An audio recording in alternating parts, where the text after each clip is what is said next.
خلیفہ کے ہم ہیں خلیفہ ہمارا، وہ دل ہے ہمارا آقا ہمارا، ہمارا ہمارا خلیفہ ہمارا، وہ دل ہے ہمارا آقا ہمارا، وہ دل ہے ہمارا آقا ہمارا۔ Assalamu alaikum and welcome to This Week with Huzur. By the grace of Allah, after a short break, we are delighted to present highlights of a virtual mulaqat where Hazrat Khalifatul Masih Ayyadahullah Ta'ala bin Nasr al-Aziz graciously met with the national Amla members of Lajna Imaila from Italy last weekend. السلام علیکم ورحمۃ اللہ۔ وعلیکم السلام ورحمۃ اللہ وبرکاتہ۔ بیٹھ جائیں۔ جزاک اللہ۔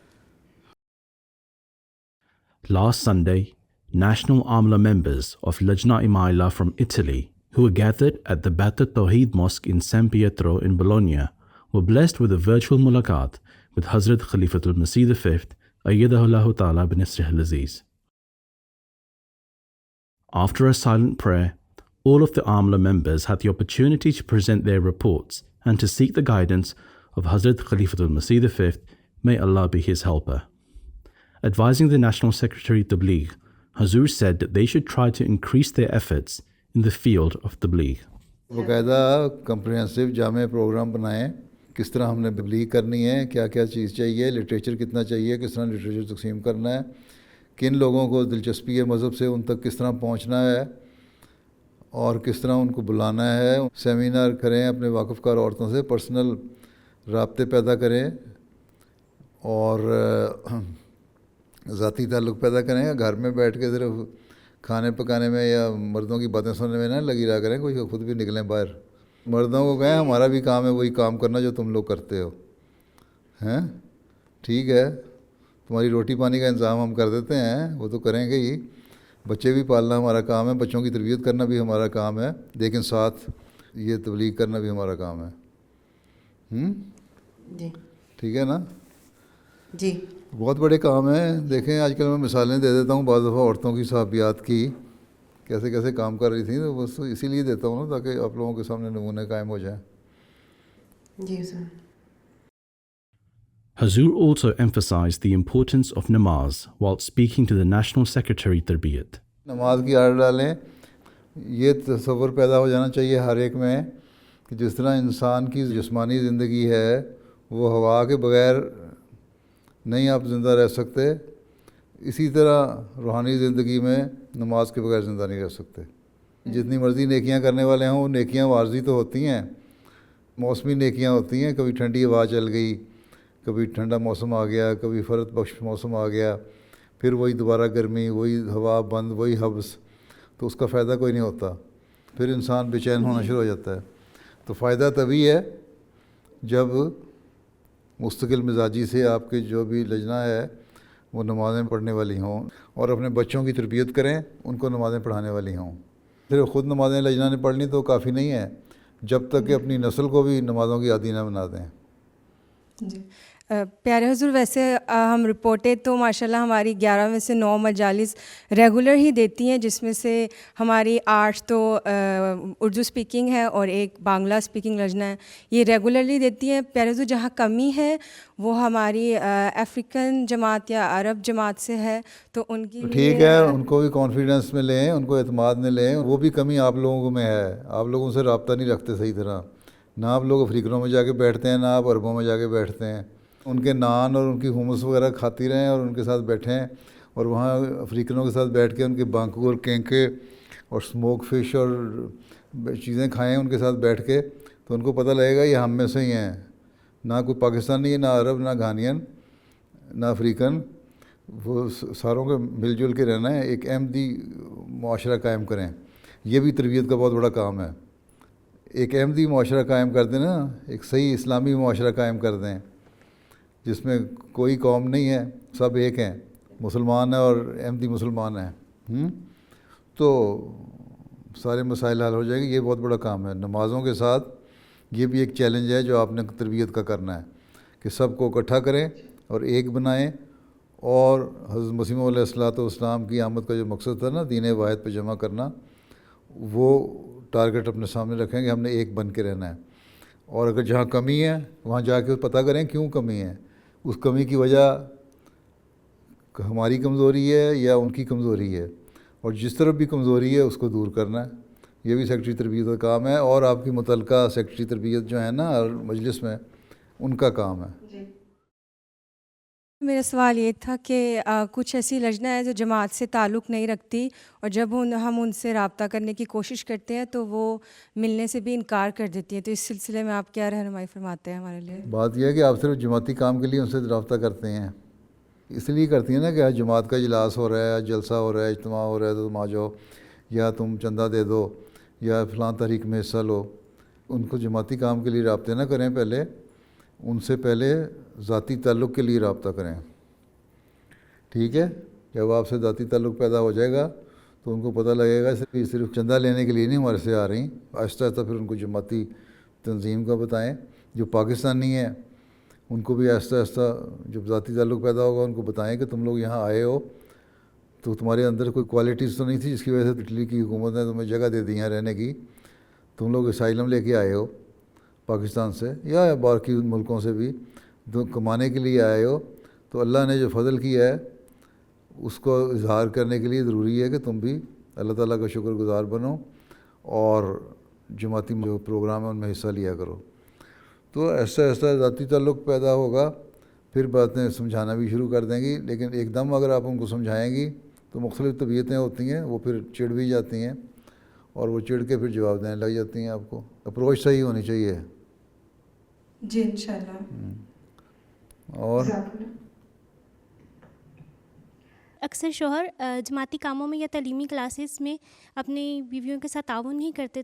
ان کی اصلاح کریں، مردوں کی اصلاح بھی کرنا آپ کا ہی کام ہے، ٹھیک ہے؟ اپنے بچوں کی تربیت اس رنگ میں کریں کہ وہ اچھے شوہر بن جائیں اور اچھے جماعت کے ممبر بنیں مرد، ٹھیک ہے؟ ایک تو یہ کریں تاکہ آئندہ نسل کو تو سنبھال سکیں نا۔ ایک تو لانگ رن پلاننگ ہے نا، لمبے عرصے کی پلاننگ، اگلی نسل کی تربیت کرنا عورتوں کا کام ہے تاکہ وہ صحیح تعاون کرنے والے ہوں۔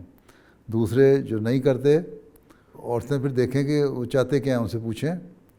اگر وہ ان کو یہ شکوہ ہے کہ تم سارا وقت جماعت کو دے دیتی ہو، لجنہ کے کام کرتی رہتی ہو، لجنہ کے نام پہ سارا دن باہر رہتی ہو، اور میں گھر آؤں تو گھر خالی ہوتا ہے، کھانا کا انتظام میرا صحیح نہیں ہوتا، بچے صحیح نہیں تربیت حاصل کر رہے ہیں، بچوں کا خیال نہیں رکھا جاتا، تو پھر وہ صحیح ہیں شوہر۔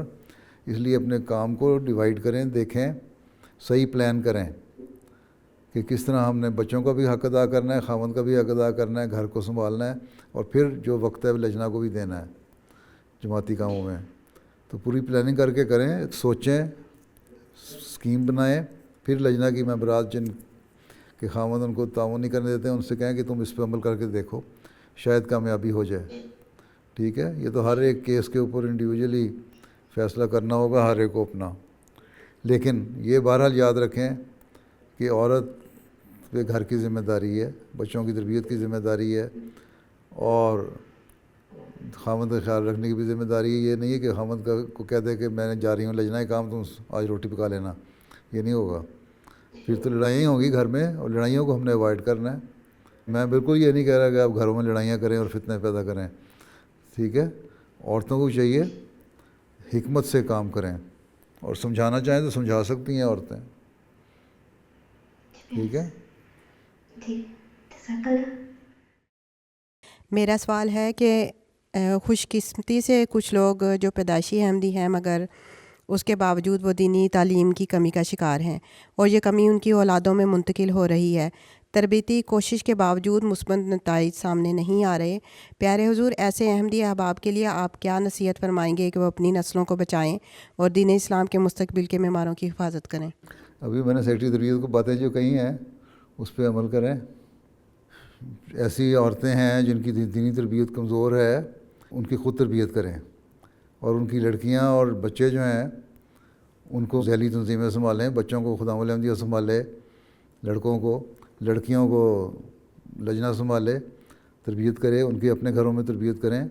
تو یہ تو ایک مستقل کام ہے کرنے والا، اس کی اہمیت بتائیں، تو آہستہ آہستہ انشاءاللہ اگلی نسلیں کم از کم ٹھیک ہو جائیں گی.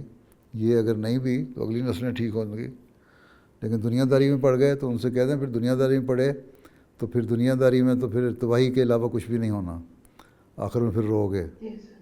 ٹھیک ہے, پیار سے محبت سے ذاتی تعلق پیدا کر کے, ذاتی رابطے کر کے ایسے لوگوں کو سمجھانا چاہیے. پہلے ہی میں کہہ چکا ہوں, ذاتی رابطے کرنے کی کوشش کریں.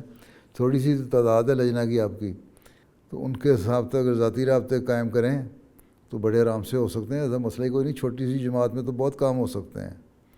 بڑی جماعتیں ہوں جن کی ہزاروں کی تعداد ہو, وہاں تو مسائل پیدا ہو سکتے ہیں. آپ تو چھوٹی سی جماعت ہیں, آپ کے ہاں تو تربیت کے جو بھی مسائل اٹھتے ہیں ان کا فوری حل ہونا چاہیے. اگر آپس میں آپ میں ایکا ہے, آپ میں محبت اور پیار ہے, جو عاملہ ممبرات ہیں یا دوسری پڑھی لکھی سمجھدار ہیں, ان میں پیدا کریں تو باقیوں میں بھی پیدا ہوتا جائے گا آہستہ آہستہ. یہ بات, یہ تو سارے کام جماعتی کام جو ہیں, ہمارے پاس فورس تو کوئی نہیں, فوج تو کوئی نہیں, سختی سے نہیں ہو سکتے. پیار اور محبت سے ہی ہونے. یہی اللہ تعالیٰ نے حضرت صلی اللہ علیہ وسلم کو بھی فرمایا تھا. قرآن کریم میں یہی حکم ہے کہ پیار اور محبت سے کام لو اور ان کو قریب لاؤ, تو یہ تمہارے قریب آ جائیں گے. سختی کرو گے تو دور بھاگ جائیں گے. ٹھیک ہے. کچھ کووڈ کی وجہ سے اور کچھ موجودہ مالی بحران کی وجہ سے بڑھتی ہوئی مہنگائی کے زیر اثر بہت سے لوگ مالی کمزوری کا شکار ہو رہے ہیں اور اقتصادی طور پر پریشانیاں اور بے چینیاں بڑھتی جا رہی ہیں. ایسے میں آپ ہمیں کیا نصیحت فرمائیں گے اور نوجوان نسل کو ان حالات سے نمٹنے کے لیے آپ کیا لاہ عمل دیں گے؟ یہ تو دنیا کے سارے حالات ایسے ہو رہے ہیں. ٹھیک ہے, قناعت پیدا کرو. اللہ تعالیٰ نے یہی فرمایا ہے نا, قناعت پیدا کرو اپنے اندر. اگر قناعت پیدا ہو جائے تو جو فضول خرچیاں ہیں, غلط قسم کی خواہشات ہیں, ان میں کمی آ جاتی ہے. اب ایک عورت تو کہتی ہے کہ میں نے میک اپ کے سامان جو ہے فلاں جگہ کا مہنگا ترین ہی لینا ہے, یا میں نے کپڑے پہننے ہیں تو فلاں ڈیزائنر کے کپڑے ہی پہننے ہیں اور اس پہ خرچ کرنا ہے, تو اس میں ظاہر فرسٹریشن پیدا ہوگی, بے چینیاں پیدا ہوں گی.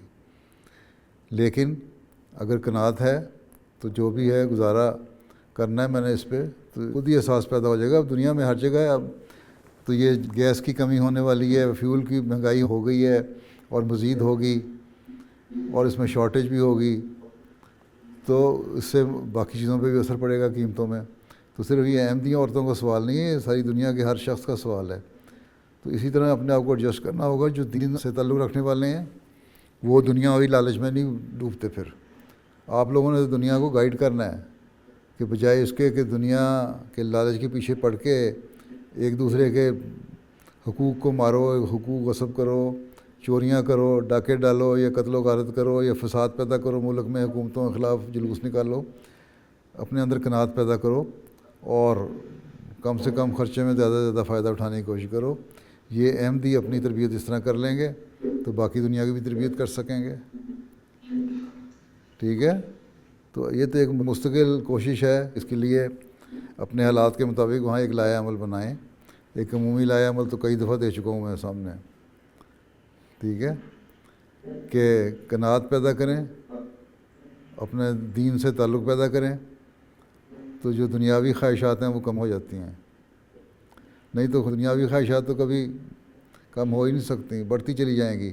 یہ تو ایسا بیماری ہے جس طرح کھجلی کی بیماری ہوتی ہے اسکن کی, کہ آدمی کھجلتا رہتا ہے اور اس کو مزہ آتا رہتا ہے اور آخر زخم ڈال لیتا ہے اپنے آپ پہ.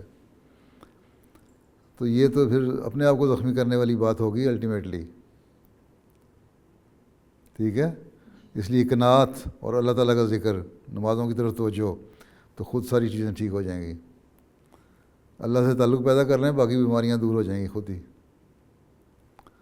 حضور, انشاءاللہ. جزاک اللہ. میرا سوال ہے کہ دیکھا جاتا ہے کہ شادی کے بعد اکثر لڑکیاں جو ہیں تعلیم چھوڑ دیتی ہیں ادھر اٹلی میں. پہلا کام تو لڑکیوں کا یہی ہے کہ گھر کو سنبھالیں. اگر خاوند کہتا ہے کہ تعلیم چھوڑ دو تو بہتر یہی گھر میں فساد سے بچنے کے لیے تعلیم چھوڑ دو. اور اگر بچے پیدا ہو جاتے ہیں تو بچوں کی تربیت پہلا فرض ہے. اور اگر کسی پروفیشنل تعلیم میں کوئی عورت پڑھ رہی ہے, کوئی میڈیکل کر رہی ہے یا اور اس طرح اس کا فائدہ ہے دنیا کو, تو بچوں کی پیدائش کے دوران میں خاوند سے اجازت لے کے اس تعلیم کو بعد میں بھی جاری رکھ سکتی ہے, یا شادی سے پہلے ایک معاہدہ کر لے کہ میں یہ تعلیم پڑھ رہی ہوں، اس کو میں نے پڑھنا ہے، اس پروفیشن میں نے جانا ہے، تو مجھے پڑھنے کی اجازت ہوگی، شادی کے بعد نہیں، تو پھر گھروں میں فساد نہیں ہوتا، جھگڑے نہیں ہوتے۔ لیکن پہلی بات یہی ہے کہ اگر بچے ہوں تو بچوں کی تربیت پہ توجہ کرو۔ میں نے کئی عورتیں دیکھی ہیں، احمدی عورتیں ہیں، بچے بھی پیدا ہوئے ہیں اور انہوں نے تعلیم بھی جاری رکھی ہے اپنی، ڈاکٹر بھی بن گئیں بچوں کی پیدائش کے ساتھ ساتھ، تو کچھ عرصہ ان کو بریک لینا پڑا، پھر تعلیم جاری رکھی۔ اور اگر خامد بالکل ناپسند کریں اور پہلے معاہدہ بھی نہیں ہوا تو پھر یہی ہے، گھروں کو سنبھالو اور بچوں کی تربیت کی طرف توجہ کرو۔ ٹھیک ہے، ٹھیک ہے، چلو پھر اللہ حافظ، السلام علیکم، اللہ حافظ، السلام علیکم۔ پیارے صاحب بہت شکریہ۔ Those were highlights from a virtual mulaqat that took place last weekend. We now end with our final segment, the Friday Sermon Summary. In today's Friday sermon, Huzoor, may Allah be his helper, continued his series of sermons on Hazrat Abu Bakr Radiyallahu Ta'ala Anhu. Huzoor, may Allah be his helper, spoke regarding the death of Hazrat Abu Bakr Radiyallahu Ta'ala Anhu, his last words, and the instructions he gave to his family in regards to his burial. حضرت ابو بکر نے منگل کی شام کو بتاریخ 22 جمادی الاخر 13 ہجری کو 63 سال کی عمر میں انتقال فرمایا۔ آپ کا عہد خلافت 2 سال 3 مہینے 10 روز رہا۔ حضرت ابو بکر صدیق کے لبوں سے جو آخری الفاظ ادا ہوئے وہ قرآن کریم کی یہ آیت مبارکہ تھی کہ توفنی مسلمن والحقنی بالصالحین، یعنی مجھے فرما بردار ہونے کی حالت میں وفات دے اور مجھے صالحین کے زمرے میں شمار کر۔ حضرت ابو بکر صدیق کی انگوٹھی کا نقش تھا نعم القادر اللہ، یعنی کیا ہی قدرت رکھنے والا ہے اللہ تعالیٰ۔ حضرت عائشہ بیان کرتی ہیں کہ حضرت ابو بکر نے وصیت کی تھی کہ آپ کی اہلیہ حضرت اسماء بنت امیس آپ کو غسل دیں۔ حضرت ابو بکر کے صاحبزادے حضرت عبد الرحمن نے ان کے ساتھ معاونت کی۔ آپ کا کفن 2 کپڑوں پر مشتمل تھا، ان میں سے ایک کپڑا غسل کے لیے استعمال ہونے والا تھا۔ یہ بھی روایت ہے کہ 3 کپڑوں میں کفن دیا گیا، پھر آپ کو نبی کریم صلی اللہ علیہ وسلم کی چارپائی پر رکھا گیا۔ یہ وہ چارپائی تھی جس پر حضرت عائشہ سویا کرتی تھیں۔ اسی چارپائی پر آپ کا جنازہ اٹھایا گیا اور حضرت عمر نے رسول اللہ صلی اللہ علیہ وسلم کی قبر اور ممبر کے درمیان آپ کا جنازہ پڑھایا اور آپ کو رات کے وقت اسی حجرے میں رسول اللہ صلی اللہ علیہ وسلم کی قبر کے ساتھ دفن کیا گیا۔ آپ کا سر رسول اللہ صلی اللہ علیہ وسلم کے کندھوں کے مقابل میں رکھا گیا۔ تدفین کے وقت حضرت عمر بن خطاب، حضرت عثمان بن عفان، حضرت طلحہ بن عبید اللہ اور حضرت عبد الرحمن بن ابو بکر قبر میں اترے اور تدفین کی۔ ابن شہاب سے مروی ہے کہ حضرت عمر نے حضرت ابو بکر کو رات کے وقت دفن کیا۔ حضرت سالم بن عبداللہ اپنے والد کا یہ قول بیان کرتے ہیں کہ حضرت ابو بکر صدیق کی وفات کا سبب رسول اللہ صلی اللہ علیہ وسلم کی وفات کا غم تھا، کیونکہ حضور صلی اللہ علیہ وسلم کی وفات کے بعد آپ کا جسم مسلسل کمزور سے کمزور تر ہوتا گیا، یہاں تک کہ آپ کا انتقال ہو گیا۔ حضرت عائشہ بیان فرماتی ہیں کہ جب حضرت ابو بکر کی وفات کا وقت قریب آیا تو انہوں نے پوچھا یہ کون سا دن ہے؟ لوگوں نے کہا سوموار۔ حضرت ابو بکر نے کہا اگر آج میں فوت ہو جاؤں تو کل کا انتظار نہ کرنا، کیونکہ مجھے وہ دن یا رات زیادہ محبوب ہے جو رسول اللہ صلی اللہ علیہ وسلم کے زیادہ قریب ہو، یعنی تدفین وہاں ہو جائے زیادہ بہتر ہے۔